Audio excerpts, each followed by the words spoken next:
कृष्णा नाम का एक आदमी था जो कि बरसों से एक चॉकलेट की फैक्ट्री में काम करता था। उसका बस एक ही सपना था कि एक दिन वो ऐसी ही एक चॉकलेट फैक्ट्री का मालिक बन सके। इस सपने को पूरा करने के लिए वो दिन रात मेहनत करता था और उसने सालों तक बचत करके बहुत पैसे भी जमा कर लिए थे। तभी वहाँ उसका सबसे अच्छा दोस्त हीरा आता है। क्या बात है कृष्णा भाई, अकेले अकेले खा रहे हो? लगता है कि आज खाने में पनीर है। अरे नहीं मेरे दोस्त, पनीर होता तो तुझे भी जरूर खिलाता। आज तो बैंगन बना के लाया हूँ। अरे अरे, फिर तो तू ही खा। तो फिर बता कृष्णा, तुझे वो लड़की कैसी लगी? लड़की? कौन सी लड़की? क्या इसका मतलब कि फिर से तू मेरी बताई हुई लड़की से मिलने नहीं गया? तू बार बार ऐसा क्यों करता है यार?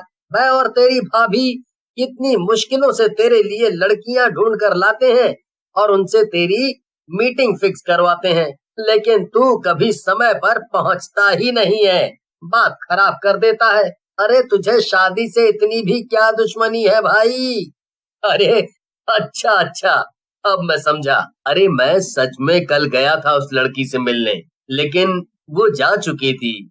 हाँ, तो तू 7 बजे का बोलकर 10 बजे जाएगा तो कोई भी लड़की वहाँ तेरा इंतजार थोड़ी करेगी। अब इसमें मेरी क्या गलती है भाई? मैं फैक्ट्री का काम खत्म करके ही तो जाऊंगा ना। मेरे भाई इस बात को समझ, तू इस फैक्ट्री में काम करता है, यहाँ का मालिक नहीं है, इसलिए मालिक जितनी चिंता मत कर इस फैक्ट्री की। अरे आज मालिक नहीं हूँ, लेकिन अगर अच्छे से काम नहीं करूंगा तो कभी मालिक भी नहीं बन पाऊंगा मेरे दोस्त। और लगन से काम करूंगा, सब कुछ अच्छे से सीखूंगा, तभी तो आगे अपनी फैक्ट्री संभाल पाऊंगा ना। अपनी खुद की फैक्ट्री खोलने का सपना कृष्णा के दिल में इतना पक्का था कि उसे उसके आगे कुछ नजर ही नहीं आता था। वो शादी करने के तो एकदम सख्त खिलाफ था। लेकिन तभी उसकी मुलाकात मृदुला से होती है। दरअसल हीरा और उसकी पत्नी चंदा की सालगिरह थी और वहीं पर मृदुला भी आई थी। वो चंदा की सहेली थी। कृष्णा तो बस उसे एकटक देखते ही रह गया। कृष्णा थोड़ा सकपकाते हुए कहता है, क्या बात है कृष्णा भाई, तुम तो किसी को देखने में बड़ा व्यस्त नजर आ रहे हो। लगता है कि अब शादी करने का इरादा बन रहा है। अरे तुम भी ना हीरा, हर वक्त बस वही शादी की बातें करते हो। तुम्हें मेरी शादी की इतनी फिक्र है, ऐसा लगता है जैसे मैं तुम्हारी बेटी हूँ और तुम मेरे पिता। बातें मत घुमा और सच सच बता, तुझे वो लड़की पसंद है ना? कृष्णा इस बात पर हल्का सा मुस्कुरा देता है और हीरा सब कुछ समझ जाता है। हालात को देखते हुए हीरा कृष्णा की मुलाकात मृदुला से करवा देता है और दोनों ही एक दूसरे को बहुत पसंद आते हैं। मृदुला शहर में एकदम अकेली थी और कृष्णा उसका अच्छा दोस्त बन गया था। एक दिन दोनों शाम को पार्क में बैठे बातें कर रहे थे। मुझे तो ये नौकरी करना पसंद ही नहीं है। काश कोई ऐसा होता जिससे मैं शादी करके रानी की तरह रह पाती और ये नौकरी ढूंढने का झंझट ही खत्म हो जाता।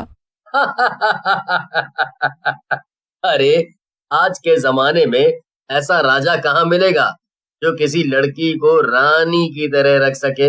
अरे महंगाई बहुत बढ़ गई है मृदुला जी, नौकरी तो सभी को करनी ही पड़ेगी।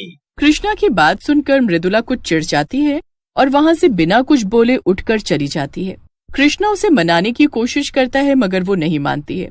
कुछ दिन बीत जाते हैं और एक दिन कृष्णा को उसकी फैक्ट्री के मैनेजर बुलाते हैं। देखो, तुम हमारी फैक्ट्री के सबसे खास कर्मचारी हो और तुम्हें हम बहुत खास भी मानते हैं, हैं? इतने सालों से हम लोग ये फैक्ट्री चला रहे हैं और अभी तक कोई भी ऐसी फैक्ट्री मार्केट में नहीं आई है जो हमारी जैसी चॉकलेट्स बना सके। और आज मैं तुम्हें भी ये तरीका बताऊंगा ताकि तुम फैक्ट्री में और अच्छे से लोगों से काम करवा सको और चॉकलेट और भी अच्छी बने। ये बस मेरे और तुम्हारे बीच में ही रहना चाहिए। ये किसी भी बाहर वाले को मालूम पड़ा तो बहुत गड़बड़ हो जाए। नहीं नहीं सर, आपने मुझ पर इतना भरोसा किया है, मैं आपका विश्वास कभी नहीं तोड़ूंगा। इसके बाद कृष्णा मन लगाकर काम करने में लग जाता है। कुछ दिनों के बाद वो फिर से मृदुला से मिलता है। और बताओ, आजकल काम कैसा चल रहा है तुम्हारा? मृदुला कृष्णा की बात बड़े ही ध्यान से सुन रही थी। इतना कहकर मृदुला चली जाती है। 2 दिन बाद कृष्णा को मैनेजर अपने पास बुलाते हैं। कृष्णा, मुझे तुमसे ऐसी गद्दारी की उम्मीद नहीं थी। तुमने फैक्ट्री को धोखा दिया है। तुम्हें मैंने जो भी राज बताए थे वो सब तुमने हमारे दुश्मनों को बेच दिए हैं। अभी के अभी निकल जाओ फैक्ट्री से और दोबारा कभी यहाँ नजर मत आना। ये आप क्या कह रहे हैं सर? नहीं, मैंने कोई गद्दारी नहीं की है। ये सब झूठ है। मैं कहीं नहीं जाऊंगा। पहले मुझे सच का पता लगाना होगा। मैनेजर को कृष्णा पर और भी गुस्सा आ जाता है और वो उसे धक्के मारकर अपने कमरे से बाहर निकाल देता है। फैक्ट्री के सभी लोग ये तमाशा देखने लगते हैं। कृष्णा को बड़ी बेइज्जती महसूस हो रही थी और कोई भी उसकी बेगुनाही पर यकीन नहीं कर रहा था। उसके इतने सालों की ईमानदारी का उसे ये सिला मिला। ऐसी जिंदगी से अच्छा तो मर जाना ही बेहतर है। इतना बोलकर कृष्णा सामने चल रही बड़ी सी चॉकलेट बनाने वाली मशीन में कूदकर अपनी जान दे देता है। आसपास खड़े लोग ये सब देखकर बहुत डर जाते हैं। कृष्णा के मरने के बाद मैनेजर ने किसी तरह मामले को रफा दफा करवा दिया, मगर अगले दिन से फैक्ट्री में सभी लोग कृष्णा के बारे में ही बात कर रहे थे। लोग आपस में बात कर रहे थे और दूसरी तरफ कृष्णा अब एक भूत बन चुका था। वो लोगों को बात करते हुए सुन रहा था और उसे बहुत गुस्सा आ रहा था। कृष्णा का भूत सबके सामने आ जाता है और मशीन के ऊपर जाकर बैठ जाता है। सभी वर्कर्स उसे देखकर बहुत डर जाते हैं और फैक्ट्री में भगदड़ मच जाती है। तभी वहां पर हीरा आ जाता है और कृष्णा को समझाने की कोशिश करने लगता है। नहीं, मैं नहीं रुकने वाला और ये सब तब तक नहीं रुकेगा जब तक मुझे ये पता नहीं चल जाता कि आखिर मुझे किसने धोखा दिया है। अगर तुम लोगों ने मुझे सच नहीं बताया तो मैं सारी फैक्ट्री को तबाह करके रख दूंगा। भूत की ये धमकी सुनकर सभी लोग बहुत डर जाते हैं। मृदुला के समझाने पर भी कृष्णा के भूत पर कोई भी असर नहीं हो रहा था। तब मृदुला आगे आकर कृष्णा के भूत से कहती है, ठीक है, एक बार तुम जान जाओगे कि तुम्हें किसने धोखा दिया तो ये सब रुक जाएगा ना? रुक जाएगा, पर पहले मुझे उस धोखेबाज का नाम बताओ। मैं ही हूँ वो धोखेबाज। मैंने तुम्हें धोखा दिया था कृष्णा। मृदुला की ये बात सुनकर कृष्णा का भूत दंग रह जाता है। उसके साथ साथ हीरा भी हैरान हो जाता है। मैंने ही तुम्हें धोखा दिया था, मगर मैंने कभी ये नहीं सोचा था कि उस धोखे के कारण तुम्हारी जान जा सकती है। अगर मुझे ये सब पता होता तो मैं कभी भी तुम्हें धोखा नहीं देती। मैं जब इस शहर आई थी तो मेरे भी कई सपने थे कृष्णा। मुझे कहीं भी नौकरी नहीं मिल रही थी और मुझे दर दर की ठोकरें खानी पड़ रही थी। फिर मुझे तुम मिले।